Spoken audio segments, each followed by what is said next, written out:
നല്ലത് ചെയ്താൽ നന്നാകും, നന്മകളെന്നും ഉണ്ടാകും. നല്ലത് ചെയ്താൽ നന്നാകും, നന്മകളെന്നും ഉണ്ടാകും. നൽവഴി എന്നും നടക്കേണം, നല്ലത് മാത്രം ചെയ്യണം. നൽവഴി എന്നും നടന്നിടാം, നല്ലൊരു പാഠം ചൊല്ലിടാം. Jesus kids, Jesus kids.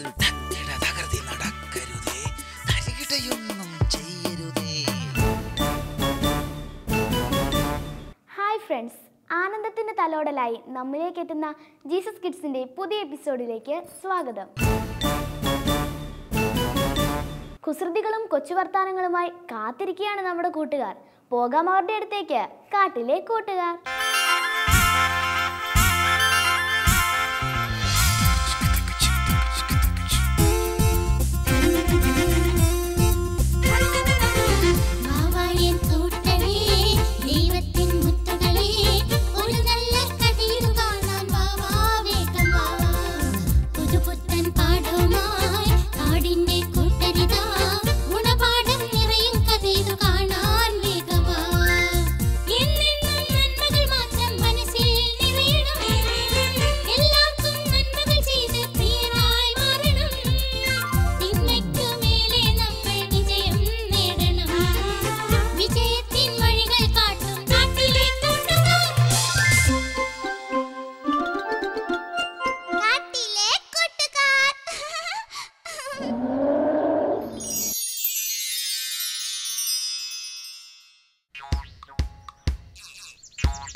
ഈ വമ്പൻ സാറിന്റെ കയ്യിൽ നിന്ന് രക്ഷപ്പെടാൻ എന്തൊക്കെ ചെയ്യണമോ എന്റെ ദൈവമേ.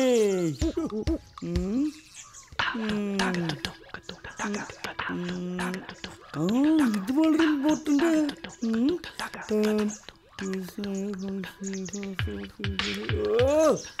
എല്ലാവർക്കും മാർക്ക് കിട്ടുമ്പോൾ എനിക്ക് മാത്രം കുറഞ്ഞു പോയി നാണക്കേടല്ലേ.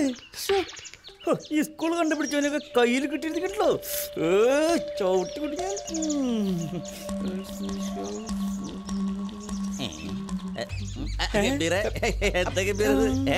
ഇതെന്താ ഭരച്ചോട്ടിലിരുന്ന് പിറുപിറുക്കുന്നത്? ഞാൻ എവിടെ പോയി വന്നതാ? ഓ, ഞാൻ റേഷൻ കട വരെ പോയതാ. കുറച്ച് സാധനങ്ങളൊക്കെ വാങ്ങാനുണ്ടായിരുന്നു.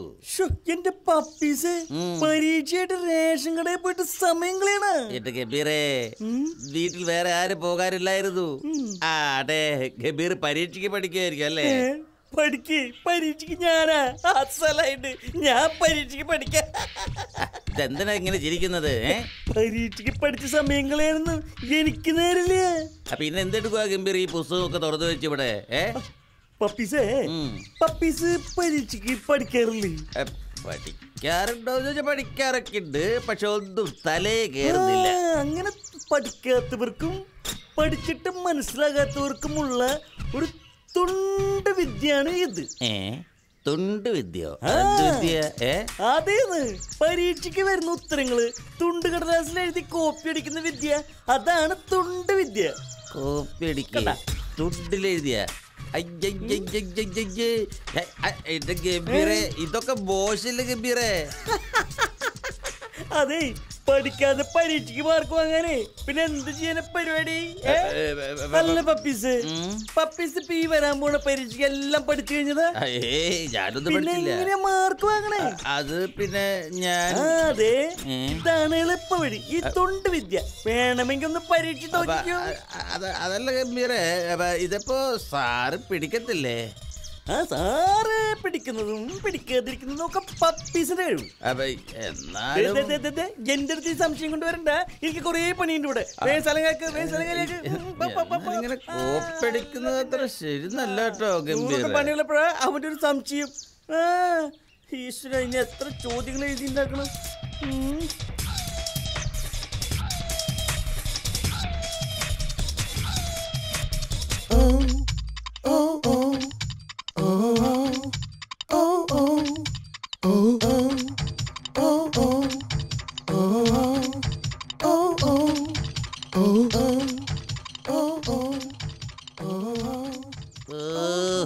എന്റെ ദൈവമേ, എന്റെ തലയിലൊന്നും കയറുന്നില്ലല്ലോ. പരീക്ഷയ്ക്ക് ഞാൻ തോറ്റത് തന്നെ. മാർക്ക് കുറഞ്ഞ എല്ലാവരും എന്നെ കളിയാക്കുകയും ചെയ്യും. അയ്യോ, ഇത്രയും വിഷമമുള്ള പാഠങ്ങൾ എന്ന് പഠിച്ചു തീരാനാ? ഇനിയിപ്പോൾ ഗംഭീർ പറഞ്ഞ തൊണ്ടുവിദ്യ അതൊന്ന് പരീക്ഷിച്ചു നോക്കിയാലോ? ഏയ്, അത് വേണ്ട. സാരങ്ങാനം പിടിച്ചാൽ അയ്യേ അതൊന്നും ശരിയാവില്ല. പഠിക്കുക തന്നെ.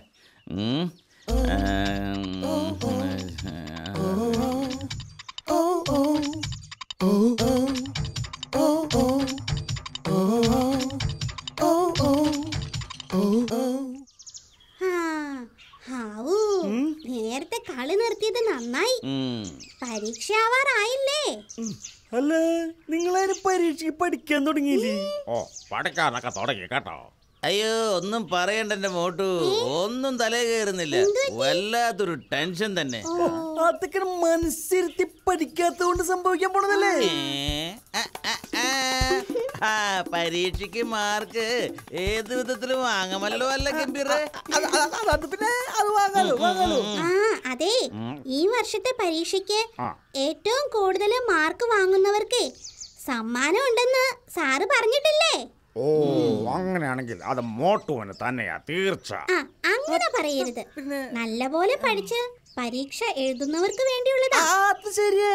ആർക്കാ എപ്പോഴും കിട്ടാന്നൊന്നും പറയാൻ പറ്റില്ലപ്പോ. അത് ശരിയാ. എന്തായാലും എനിക്കില്ല ഒരക്ഷരം. ഞാൻ ഇതുവരെ പഠിച്ചിട്ടില്ല. അങ്ങനെ പറയല്ലേ പപ്പീസേ. നമ്മൾ ശ്രമിച്ചാ നമുക്ക് സാധിക്കുന്നേ. അത് നേരാ. നിത്യാഭ്യാസി ആനയെ എടുക്കും എന്നല്ലേ പറയാറുള്ളത്? ഞാൻ നല്ലപോലെ ശ്രമിക്കുന്നുണ്ട്. ചിലപ്പോഴേ ഇപ്രാവശ്യം മൂട്ടൂരെ ഞാൻ കടത്തി വെട്ടും. നോക്കിക്കോ നിങ്ങള്. അതെ ഗംഭീരേ, നല്ലപോലെ പഠിക്കാൻ വേണ്ടിയാ സാറ് നമുക്ക് സമ്മാനം തരുന്നത്. ആ മത്സരം പഠനത്തിലായിരിക്കണം, അല്ലാതെ വാശിയും വൈരാഗ്യവും ആയിരിക്കരുത്. നിങ്ങൾ വഴക്കിടാതെ നടന്നേ. എന്തൊരു കഷ്ടായി ഇത്. വഴക്കൊന്നുമില്ലെന്നേ.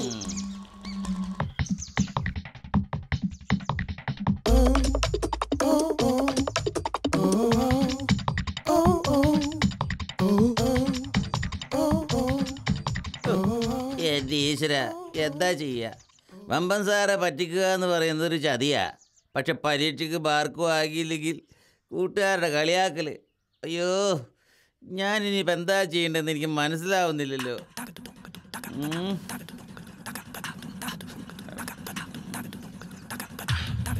ഓ, ഇത് ചതി തന്നെ, വഞ്ചന. എനിക്കറിയാം. പക്ഷെ മാർക്ക് വാങ്ങണം, സമ്മാനം വാങ്ങണം. അതിനിതല്ലാതെ വേറെന്താ വഴി? തൊണ്ടുവിദ്യ. എന്നാലും എവിടെയായിരുന്നില്ല. ഇത് സത്യസന്ധമല്ലാത്തൊരു വിജയ. എനിക്ക് ജയിക്കണം, പക്ഷെ മറ്റുള്ളവരുടെ മുമ്പിൽ എങ്ങനെയെങ്കിലും ജയിക്കണം.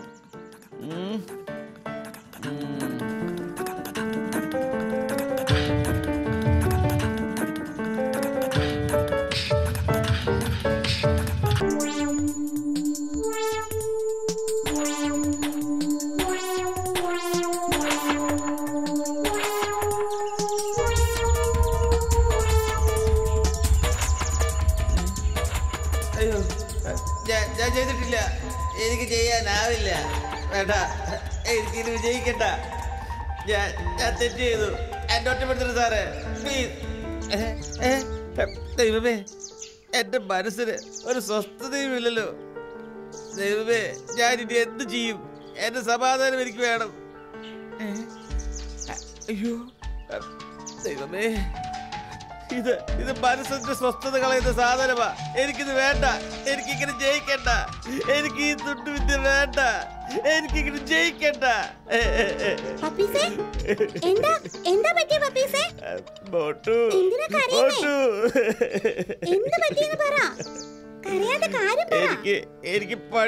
മോട്ടു. എനിക്ക് പഠിക്കണം. ഇപ്പൊ പഠിക്കല്ലേ എന്റെ മോട്ടു? എനിക്ക് പഠിക്കാൻ ഇതൊക്കെ എന്താ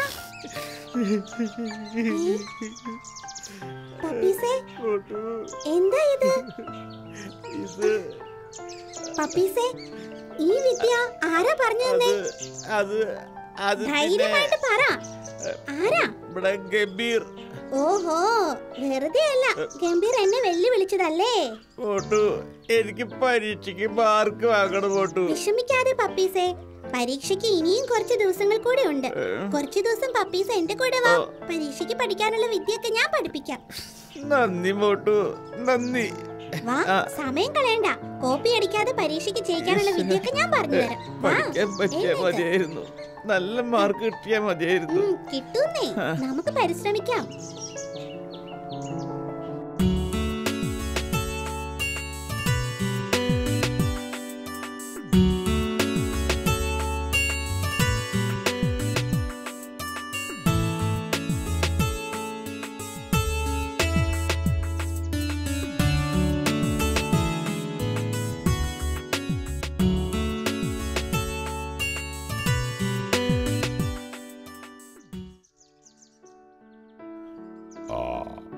എല്ലാവരും എത്തിയിട്ടുണ്ടല്ലോ അല്ലേ? സാറേ, മക്കളെ, ഈ വർഷത്തെ പരീക്ഷയ്ക്ക് ഏറ്റവും കൂടുതൽ മാർക്ക് വാങ്ങിയ ആൾക്കുള്ള സമ്മാനം ഞാൻ ഇന്ന് തരാൻ പോകുക കേട്ടോ.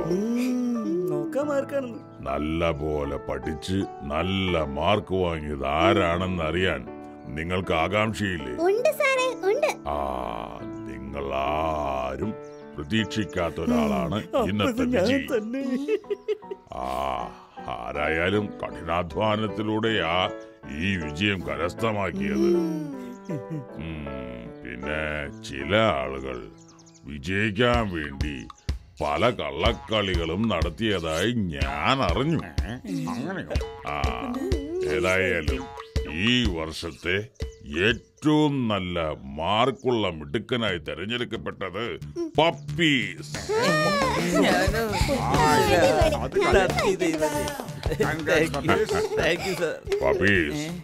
പപ്പീസിന്റെ ജീവിതത്തിൽ ഈ കഴിഞ്ഞ കുറച്ച് ദിവസം നടന്ന കാര്യങ്ങൾ മോട്ടു എന്നോട് പറഞ്ഞിരുന്നു.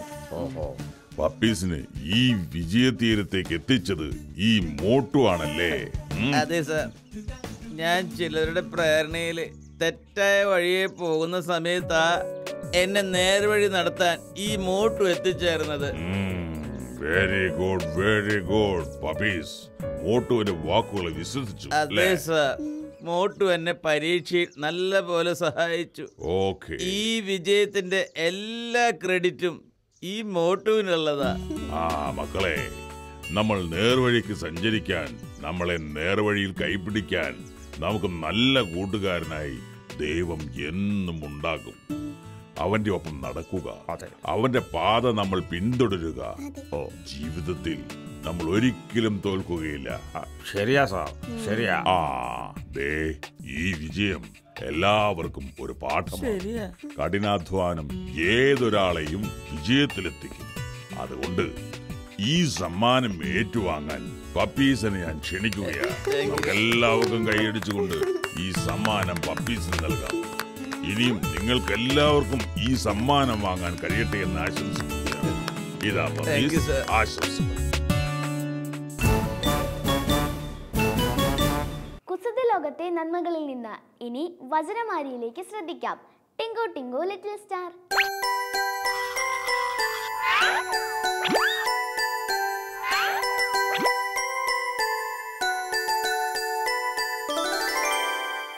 ഹായ് കൂട്ടുകാരെ. Hi Tinku. Hi uncle. Hi കൂട്ടുകാരെ. ടിങ്കു, എന്തൊക്കെയാ പുതിയ വിശേഷങ്ങളൊക്കെ? ഒന്നുമില്ല. ഓ, അതെന്താ അങ്ങനെ പറയുന്നേ? ഒന്നുമില്ലാന്ന് പറയുന്നത്. എന്താണ് പറ്റിയേ? ഞാൻ ഇനി എന്റെ കൂട്ടുകാരെ ഉണ്ടില്ല. അതെന്താ കൂട്ടുകാരനോട് മിണ്ടാത്തത്? വേണ്ട. ഓ, അപ്പൊ എന്തോ കാര്യമുണ്ട്. എന്താ ഇന്ന് സ്കൂളിലുണ്ടായത്? വേണ്ട, എനിക്ക് അവനോട് ഉണ്ടല്ല. എന്താ പറ്റിയേ? ഒന്നുമില്ല. അല്ലല്ല, ക്ലാസ്സിൽ എന്തോ കാര്യം സംഭവിച്ചിട്ടുണ്ട്. അല്ലാതെ ഇങ്ങനെ ടിങ്കു പറയാൻ സാധ്യതയില്ല. ഏത് കൂട്ടുകാരനോട് മിണ്ടില്ലെന്ന് പറഞ്ഞേ? ആൽബിനോടോ? എന്താ പറ്റിയ ആൽബിന്? ആൽബിൻ ക്ലാസ്സിൽ നന്നായിട്ട് പഠിക്കുന്ന കുട്ടിയാണല്ലോ. ഇന്ന് എന്താ ഉണ്ടായേ?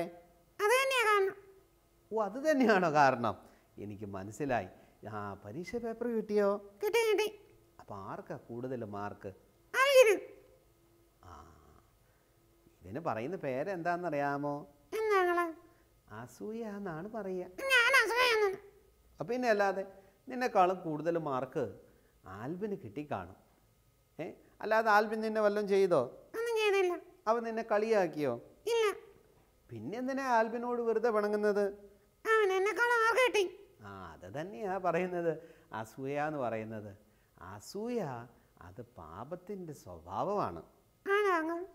ദൈവമക്കളിൽ അസൂയ പാടില്ല. അസൂയയ്ക്കും കഷണ്ടിക്കും മരുന്നില്ലെന്ന് നീ കേട്ടിട്ടുണ്ടോ?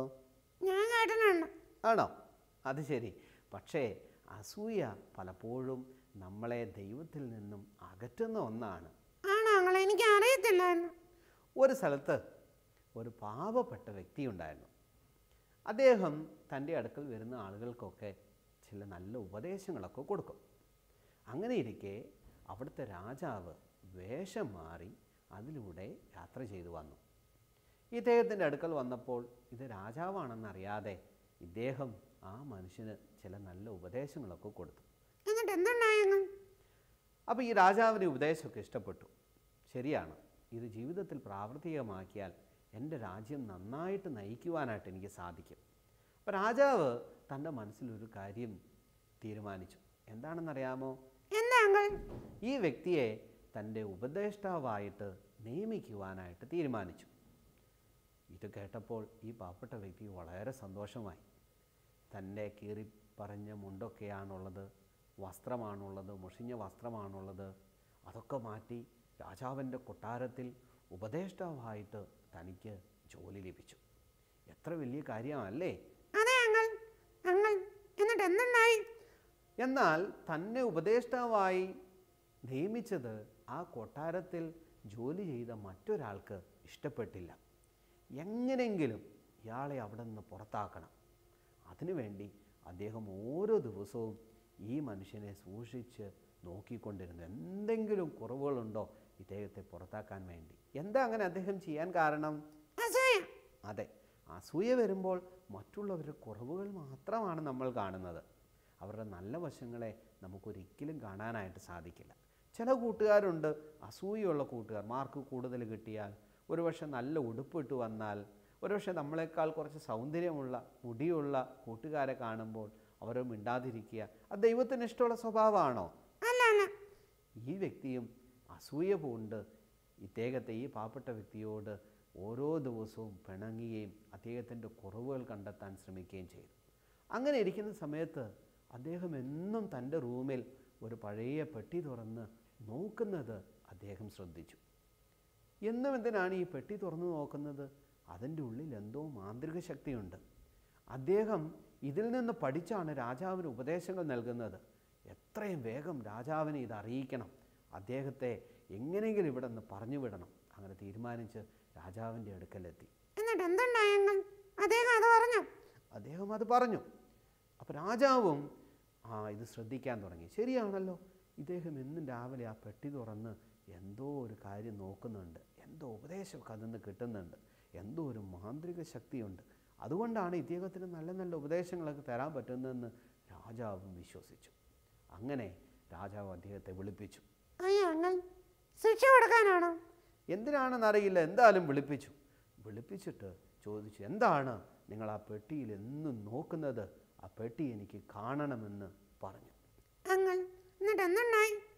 ഈ പാവപ്പെട്ട വ്യക്തി പറഞ്ഞു, അതിനെന്താ, കാണിക്കാമല്ലോ.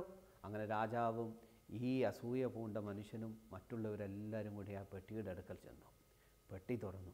പെട്ടി തുറന്നു നോക്കിയപ്പോൾ ആ പെട്ടിയുടെ ഉള്ളിൽ എന്താണെന്നറിയാമോ? താൻ പണ്ട് അണിഞ്ഞിരുന്ന മുഷിഞ്ഞ വസ്ത്രവും കീറിയ മുണ്ടും. ചോദിച്ചു, എന്തിനാ ഇതെന്നും നോക്കുന്നത് നിങ്ങൾ? അദ്ദേഹം പറഞ്ഞു, ഞാൻ വന്ന വഴി ഒരിക്കലും മറക്കാനായിട്ട് പാടില്ല. എൻ്റെ ജീവിതത്തിൽ അങ്ങയെ അറിയുവാൻ, അങ്ങയുടെ കൂടെ താമസിക്കാൻ എനിക്ക് ഭാഗ്യം ലഭിച്ചു. പക്ഷേ ഞാൻ വന്ന വഴി മറക്കുവാൻ പാടില്ല. അതുകൊണ്ടാണ് എന്നും ഞാൻ ഈ പെട്ടി നോക്കുന്നത്. എൻ്റെ ജീവിതത്തിൽ ഞാൻ അഹങ്കരിച്ചു പോകാതിരിക്കാൻ, എൻ്റെ ജീവിതത്തിൽ അസൂയ വരാതിരിക്കാൻ, ദൈവത്തെ മറക്കാതിരിക്കാൻ ഞാൻ വന്ന വഴികൾ ഞാൻ ഓർക്കും എന്ന് അദ്ദേഹം പറഞ്ഞു. ഇത് കേട്ടപ്പോൾ അസൂയ കൊണ്ട മനുഷ്യൻ്റെ ജീവിതത്തിൽ കുറ്റബോധമുണ്ടായി. അദ്ദേഹം വിചാരിച്ചു, ഞാനും ഇതുപോലെ കിടന്നൊരു വ്യക്തിയാണ്, എന്നെയും ഇതുപോലെ രാജാവ് വീണ്ടെടുത്തതാണ്, ഞാനത് മറന്നുപോയി, മറ്റുള്ളവനോട് എനിക്ക് അസൂയ തോന്നി. അദ്ദേഹം വേഗം ചെന്ന് അദ്ദേഹത്തെ കെട്ടിപ്പിടിച്ച് ക്ഷമ പറയുവാൻ ഇടയായി. നല്ല കാര്യമല്ലേ? അതെ, ടിങ്കുവിൻ്റെ കൂട്ടുകാരനോട് ടിങ്കുവിന് അസൂയൊക്കെ തോന്നി. പക്ഷേ ടിങ്കുവിനെ ഇതുവരെയും പഠിപ്പിച്ചത് ആരാണ്? ആൽബിനും ബുദ്ധി കൊടുത്തത് ആരാണ്? അപ്പോൾ നാം അന്യോന്യം അസൂയപ്പെടാൻ പാടുവോ? ഇല്ല അങ്കിൾ, ഞാൻ സോറി പറയോ? കൂട്ടുകാരെ, നാമും നമ്മുടെ ജീവിതത്തിൽ അസൂയപ്പെടാനായിട്ട് പാടില്ല. നമ്മളെ വീണ്ടെടുത്തൊരു ദൈവമുണ്ട്. ഈ രാജാവിനോട് കൂടെ എത്തിച്ചതുപോലെ വലിയവനായ ദൈവത്തോട് കൂടെ വസിക്കാൻ ദൈവം നമുക്ക് ഭാഗ്യം നൽകി. ആ ദൈവത്തിൽ അടിയുറച്ച് വിശ്വസിച്ചുകൊണ്ട് നല്ല സ്വഭാവത്തിൻ്റെ ഉടമകളായിക്കൊണ്ട് മുമ്പോട്ട് പോകുവാൻ ദൈവം നിങ്ങളെ സഹായിക്കട്ടെ. Okay, bye. നന്മയും നർമ്മവും കലർന്ന ഇന്നത്തെ വിഭവങ്ങൾ നിങ്ങൾക്കിഷ്ടായോ? ഞങ്ങൾക്കറിയണം നിങ്ങളുടെ അഭിപ്രായങ്ങൾ. അയക്കേണ്ട വിലാസം: